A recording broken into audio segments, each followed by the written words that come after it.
Hi friends, మేము get together party పెట్టుకున్నాం 2008-9 batch. అందరం చాలా ఎంజాయ్ చేసాం. టీచర్లు, సార్లు అందరు వచ్చారు. ఫ్రెండ్స్ అందరం కలిసాము, భోజనం చేసి మంచి అందరితోటి కలిసి ఎంజాయ్ చేసుకొని గెట్ టుగెదర్ పార్టీ సక్సెస్ చేసాము. చాలా ఆనందంగా అనిపించింది.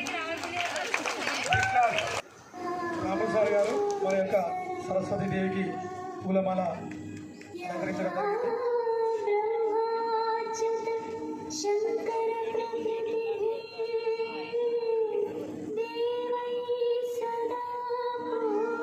మన లక్ష్మీ సార్ గారు కూడా పూలు కూడా మన యొక్క సరస్వతి దేవికి వేయాల్సిందిగా కోరుతా ఉన్నాము.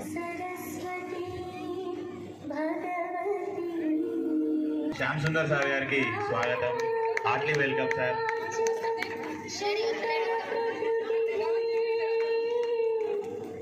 ఎంత బిజీ షెడ్యూల్ ఉన్నా కూడా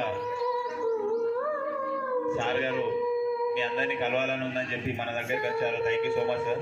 జ్యోతి ప్రజ్వలన కనకరామ సార్ గారు, అజయ్ సార్ గారు, అలాగే మన ఉన్నటువంటి మాస్టర్ సార్ గారు చేసిండు అనేటువంటిది ముఖ్యము.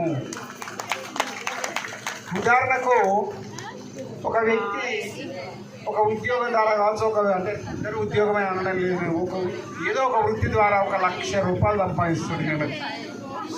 ఆ వ్యక్తి 95,000 ఖర్చు పెడుతుంది.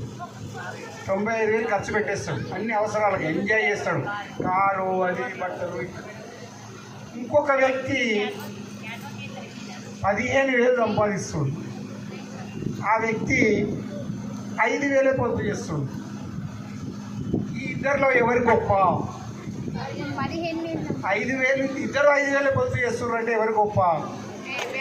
15,000 సంపాదించేవాడు 5,000 పొదుపు చేస్తుండు, 1,00,000 రూపాయలు సంపాదించేవాడు 5,000 పొదుపు చేస్తుండు. అంటే జీవితంలో ఎవరు బాగుపడతారు అంటే 15,000 సంపాదించేవాడు ఎప్పటికైనా బాగుపడతాడు, కానీ 1,00,000 రూపాయలు సంపాదించేవాడు బాగుపడడు. వాడు 1,00,000 నుంచి 2,00,000 కాగానే 5,000 నుంచి 10,000 అవుతుంది, అంతే సంపాదన పొదుపు.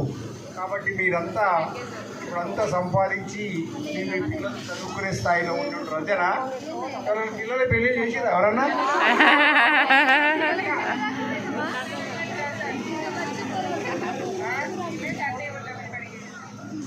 అంటే ఇప్పుడు మీరు అందరూ సిద్ధంగా ఉన్నారని మమ్మల్ని పెళ్లిలో పిలవడానికి.